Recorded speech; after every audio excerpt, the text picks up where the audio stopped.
You're about to watch a module called Knowing When to Close. It's not only important that you know how to close, but also when to close. Because if you close someone at the wrong moment, you could kill your chances of getting that deal, and oftentimes will. In my opinion, most sales trainers are not very specific and do not get very granular with their material. They'll just say things like, make sure you ask for the sale 5 times. Well, that's great. Can you show me how to do that? I pride myself on getting extremely detailed and showing you step by step from A to Z on how to execute each technique that I give you. Because it's not enough just to know how to close, which most sales trainers don't even teach, but you also have to know when to close and all of the steps that go along with each technique. So getting back to knowing when to close, timing is everything when it comes to closing. You need to know when to close your customer, again, not just how. Let's jump right in and break down recognizing when to ask your customers to buy.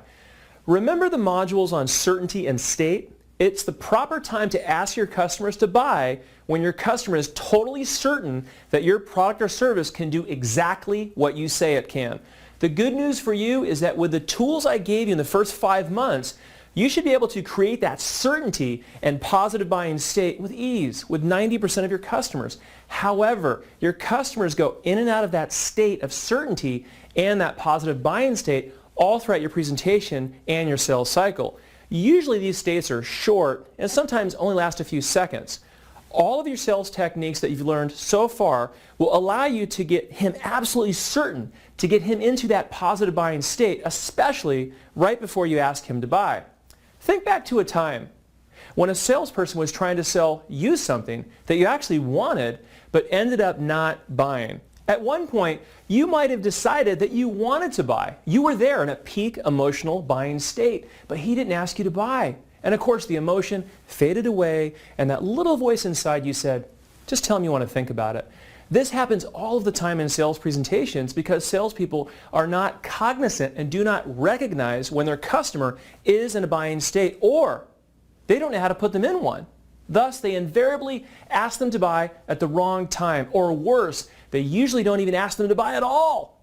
I'm sure I already mentioned several times that actual studies show that 80% of all salespeople don't even ask their customers to buy even once. And in my opinion, there's only 2 reasons why this happens. Number 1, fear. And that fear comes from the salesperson feeling on some level that sales techniques are somehow manipulative. Well, we solved that in month 1, didn't we? Now we know that customers do not buy things, they're sold things, and you're literally cheating them out of the benefits of that product or service if you don't ask them to buy. So we feel proud that we close because we are helping people. Number 2, the second reason 80% of all salespeople don't even ask their customers to buy even once is they just do not know technically how to ask their customers to buy. Well, that's what month 6 here is all about. So getting back to discussing knowing when to close, as a professional, you need to be able to quickly identify when your customer is ready, when he is in a buying state. Let's talk about recognizing the proper time to ask your customers to buy, then how to create that time if necessary. Before we do, it goes without saying that these steps are all after you've gone over the prices for your particular product or service. And one more thing. I have another technique that takes a lot of guts to use but works incredibly well. As with the break the pack technique, simply test this. As you know, customers all get into a strange state when you go over the money. Your product could be $10 instead of the $10,000 that you're charging, as an example, and they still might object and get, I can't think of a better word for it, funky about the money. You know this to be true because have you ever solved every single concern a customer had? They needed your product or service. Better yet, they told you that they needed it. Then they told you they could afford it. You even gave them a ridiculous deal and they knew it was a great deal, but they still didn't buy. They told you something like, I need to think about it. What happened? All customers are afraid of being burned by a salesperson or just making the wrong decision or choice. Why? Because it's most likely happened to them. Maybe they were told whatever their ear wants to hear. Maybe the salesperson exaggerated what the product or service could do and so on. The customer fears losing their money by making the wrong decision because most likely they did get burned by a salesperson at one point, or if not, they definitely know someone that has. You know the reputation that our profession can have. So because of all this, the emotion is strong when it comes to someone making a decision about forking over their money, and it can override all of the great reasons, both logical and emotional, of why they should buy, and it often does. That's why timing and knowing when to close is so important. So I like to program my customers about this up front before I go into the prices and before I re-summarize all of the benefits. I strongly suggest you use this technique if you sell a product or service that saves your customers a ton of money, but they still get sticker shock regardless. And what I say to my customers is pretty much what I just said to you now. It goes like this. Now, before I get into what we charge, or when possible use the word investment, guys, I want to discuss something that happens to all of us when we're buying a product or a service.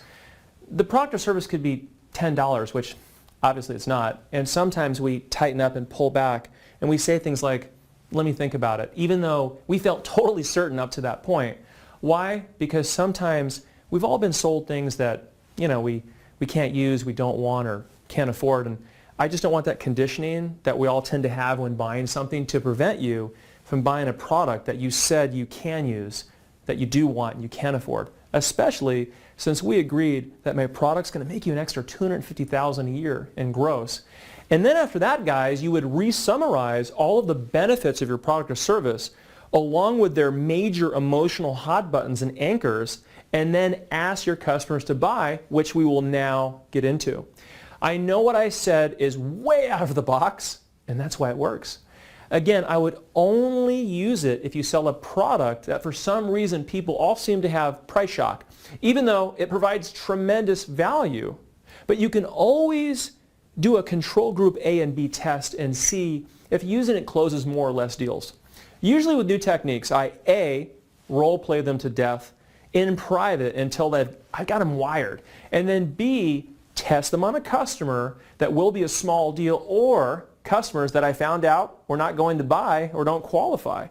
Testing out new techniques on customers that aren't going to buy or don't qualify are my favorite because you got zero to lose and you can really give that new technique everything it's got. Now, getting back to knowing when to ask your customer to buy, there are certain body language cues along with verbal giveaways that clue you in on when it's the proper time to ask your customer to buy. When you see or hear any of the following buying signals, it's time to re-summarize all of the benefits of your product or service and ask your customers to buy. The right time, green light, leaning in. When your customer leans in as you're discussing price, he is ready for you to re-summarize all of the benefits and ask him to buy.